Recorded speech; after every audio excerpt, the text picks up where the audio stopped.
Assalamualaikum warahmatullahi wabarakatuh. Salam Merdeka Belajar. Baik, perkenalkan saya Sartika Tempola, guru matematika di SMP IT Insan Kamil, Halmahera Selatan, Maluku Utara. Pada kesempatan kali ini, saya ingin berbagi praktik baik terkait pembelajaran berdiferensiasi pada materi bangun ruang sisi lengkung. Ketika saya mengajar matematika di kelas 9 pada materi bangun ruang sisi lengkung, saya mendapati peserta didik yang kurang antusias dalam menerima materi yang saya ajarkan.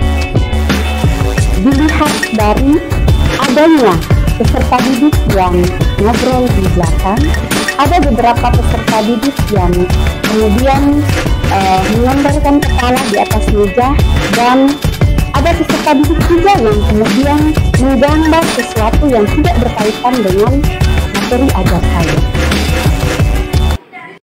Setelah saya berdiskusi dengan rekan sejawat, kemudian saya melanjutkan membuat modul ajar, yang mana di dalam modul ajar saya menggunakan model PJBL yang diintegrasikan dengan profil pelajar Pancasila, yakni pada dimensi berpikir kritis, bergotong royong, dan kreatif.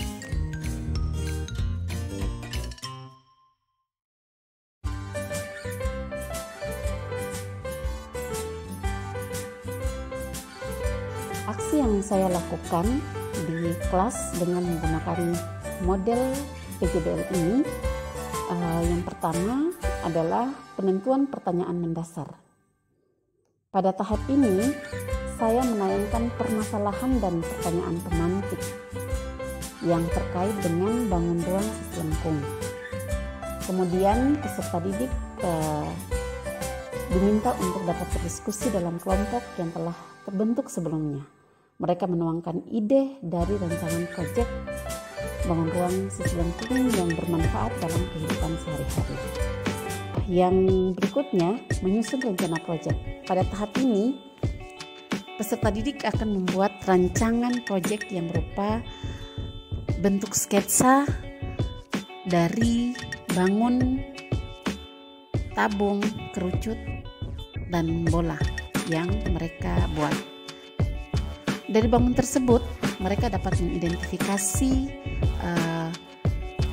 dan menentukan alat dan bahan dari sketsa yang mereka buat. Kemudian mereka memastikan dapat mengukur dan menghitung luas permukaan dan volume bangun tersebut. Tahap selanjutnya, menyusun jadwal dan monitoring.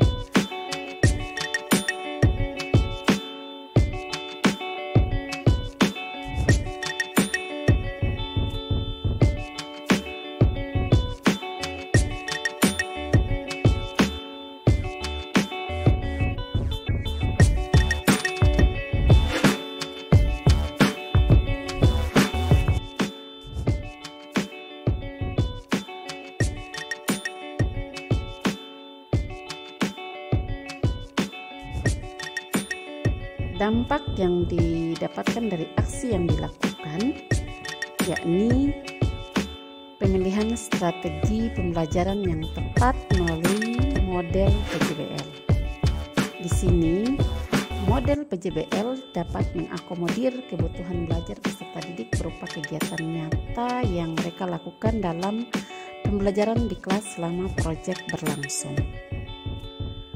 Yang berikut, adapun profil pelajar Pancasila yang muncul selama proyek berlangsung antara lain berpikir kritis, gotong royong, dan kreatif. Hal ini terlihat dari proses pelaksanaan hingga produk yang dihasilkan. Kemudian pemilihan dan penggunaan model yang tepat dalam hal ini PJBL yang mampu memanfaatkan lingkungan sekitar sebagai bahan pembelajaran yang dapat menarik perhatian peserta didik sehingga mereka merasa ingin tahu lebih banyak dan fokus pada pembelajaran. Melalui proyek Based Learning, mendorong guru untuk dapat berliterasi mengenai bagaimana merencanakan sebuah proses pembelajaran yang baik dan mampu meningkatkan keaktifan peserta didik dengan memperhatikan kebutuhan belajar masing-masing peserta didik. Adapun refleksi yang didapat dari proses tersebut, yang mana respon peserta didik terhadap kegiatan pembelajaran dengan menggunakan model PJBL ini adalah antusias dari peserta didik sangat terlihat ceria dan sangat senang serta mudah memahami materi yang disampaikan terkait dengan menghitung luas permukaan dan volume bangun ruang sisi lengkung. Terima kasih telah menyaksikan video berbagi praktik baik dari saya. Semoga bermanfaat. Wassalamualaikum warahmatullahi wabarakatuh.